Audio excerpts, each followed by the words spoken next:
Assalamualaikum warahmatullahi wabarakatuh. Perkenalkan, nama saya Elsa Widyastuti, peserta Latsar CPNS BPSD Provinsi Kalimantan Tengah tahun 2022 dari gelombang 6 dan golongan 2 angkatan 16 kelompok 2 dengan pengampu materi saya Bapak Dr. Kondrat Sawang dari SMPD.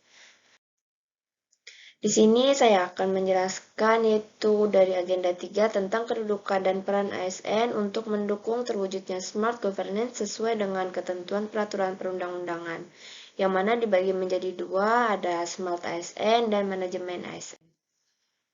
Smart ASN itu sendiri yaitu adalah ASN yang memiliki kompetensi, kinerja, serta profesionalisme yang tinggi sehingga mampu beradaptasi dan semakin responsif terhadap perubahan dan pencapaian tujuan organisasi.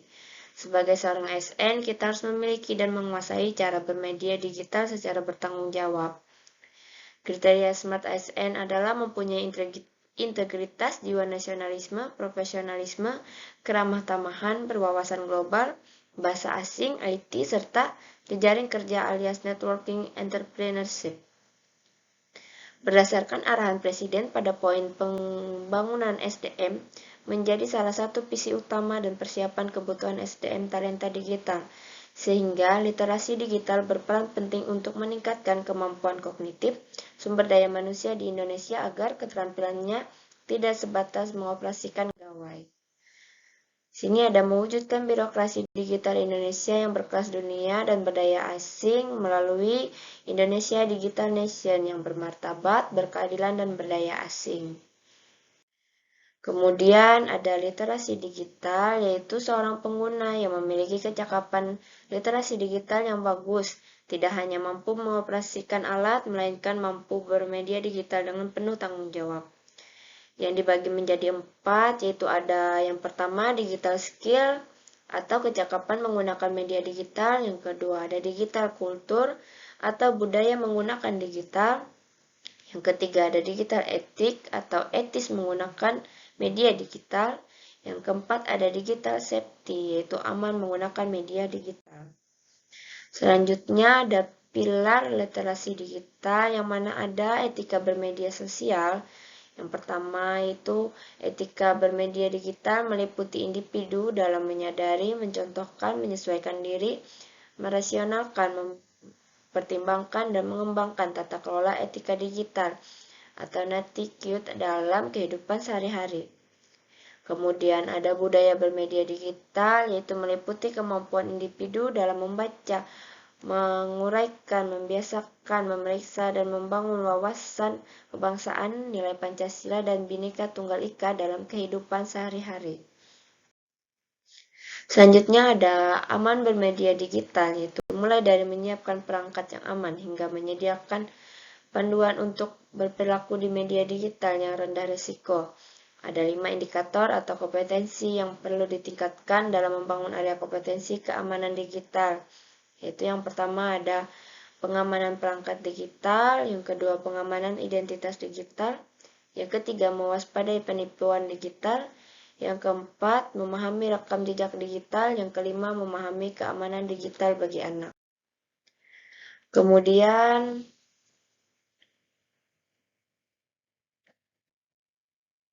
ada cakap bermedia digital, yaitu ada digital skill, yang pertama ada kemampuan individu dalam mengetahui, memahami, dan menggunakan perangkat keras dan piranti lunak TIK, serta sistem operasi digital dalam kehidupan sehari-hari. Yang dibagi menjadi 4, yaitu ada dasar 1, dasar 2, dasar 3, dan dasar 4. Kemudian ada implementasi literasi digital, yaitu dalam mengakses teknologi digital ada hal-hal negatif yang harus kita hindari. Yang pertama ada konten negatif yang membarengi perkembangan dunia digital, tentu menyasar pada pengguna internet yang substansinya mengarah pada penyebaran kebencian atau permusuhan berdasarkan suku, agama, ras, dan golongan, contohnya seperti hoax atau informasi palsu, kemudian ada hate speech atau ujaran kebencian, dan cyberbullying atau tindakan pembulian kepada seseorang yang lebih lemah. Kemudian ada cara penggunaan mesin pencari informasi dapat dilakukan dengan ketik kata kunci keyword dalam pencarian kata kunci dapat berupa satu kata atau lebih. Kemudian diklik enter, maka berbagai hasil pencarian yang relevan akan muncul. Jika belum menemukan informasi yang dibutuhkan, maka kita dapat menemukan informasi yang dibutuhkan, kita dapat kembali ke laman pencarian dan mengubah kata kunci yang lebih sesuai. Contohnya seperti ini.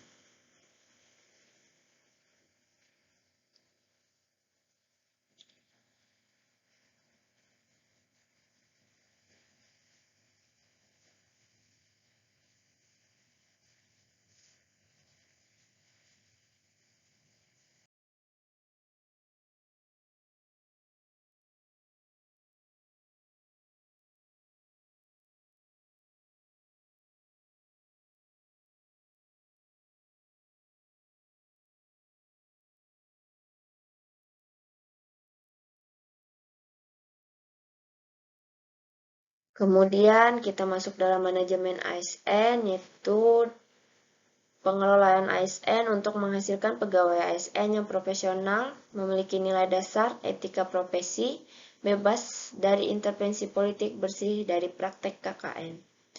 Yaitu dari manajemen ASN tersebut terbagi menjadi dua dari kedudukan ASN. Yang pertama ada PNS atau pegawai negeri sipil yang merupakan warga negara Indonesia yang memenuhi syarat tertentu diangkat sebagai pegawai ASN secara tetap oleh pejabat pembina kepegawaian untuk menduduki jabatan pemerintah dan memiliki nomor induk pegawai serta nasional.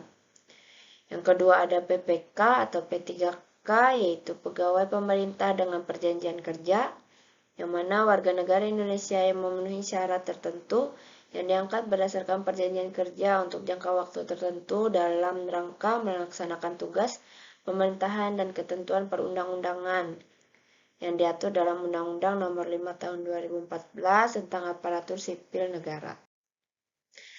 Kemudian ada peran ASN, yaitu ada fungsi dan tugas ASN yang terbagi tiga. Yang pertama ada pelaksana kebijakan publik, yaitu melaksanakan kebijakan yang dibuat oleh pejabat pembina kepegawaian sesuai dengan ketentuan peraturan perundang-undangan. Yang kedua ada pelayan publik, yaitu memberikan pelayanan publik yang profesional dan berkualitas. Kemudian perekat dan pemersatu bangsa, mempercepat persatuan kesatuan Republik Indonesia. Kemudian hak PNS dan P3K, yaitu ada gaji, tunjangan, cuti, perlindungan, pengembangan kompetensi, dan jaminan pensiun dan hari tua. Namun yang membedakan yaitu ada jaminan pensiun dan hari tua yang tidak didapatkan di P3K. Kemudian ada perlindungan ASN, yang mana ada jaminan kesehatan, jaminan kecelakaan kerja, jaminan kematian, dan bantuan hukum. Kemudian ada kewajiban pegawai ASN yang disebutkan dalam Undang-Undang ASN. Yang pertama ada setia dan taat pada Pancasila, Undang-Undang Negara Republik Indonesia tahun 1945, NKRI, dan pemerintah yang sah. Kemudian 2. Menjaga persatuan kesatuan bangsa. Yang 3. Melaksanakan kebijakan yang dirumuskan pejabat pemerintah yang berwenang. Yang keempat, menaati peraturan perundang-undangan. Yang kelima, melaksanakan tugas kedinasan dan penuh pengabdian, kejujuran, kesadaran, dan tanggung jawab. Selanjutnya ada menunjukkan integritas dan keteladanan dalam sikap, perilaku, ucapan, dan tindakan kepada setiap orang, baik di dalam maupun di luar kedinasan. Yang ketujuh, menyimpan rahasia jabatan dan hanya dapat mengemukakan rahasia jabatan sesuai dengan ketentuan perundang-undangan. Yang 8, bersedia ditempatkan di seluruh wilayah negara kesatuan Republik Indonesia. Selanjutnya ada kode etik dan kode perilaku ASN.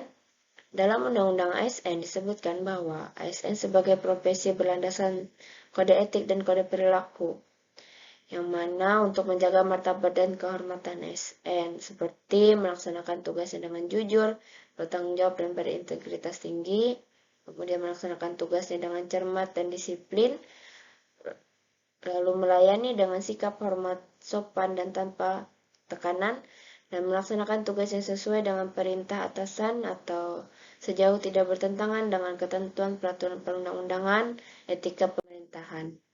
Kemudian tidak menyalahgunakan informasi internegara, kemudian tugas, status, kekuasaan, dan jabatannya untuk mendapat atau mencari keuntungan atau manfaat bagi diri sendiri atau untuk orang lain. Kemudian memberikan informasi secara benar dan tidak menyesatkan kepada pihak lain yang memerlukan informasi terkait kedinasan, memberikan informasi secara benar dan tidak menyesatkan kepada pihak yang lain. Kemudian melayani dengan sikap hormat, sopan, dan tanpa tekanan, dan menjaga agar tidak terjadi konflik kepentingan dalam melaksanakan tugasnya. Kemudian melaksanakan tugas yang sesuai dengan ketentuan peraturan perundang-undangan, dan memegang teguh nilai dasar ASN, dan selalu menjaga reputasi dan integritas ASN. Kemudian menggunakan kekayaan dan barang milik negara secara bertanggung jawab, efektif, dan efisien, lalu menjaga agar tidak terjadi konflik kepentingan dalam melaksanakan tugasnya.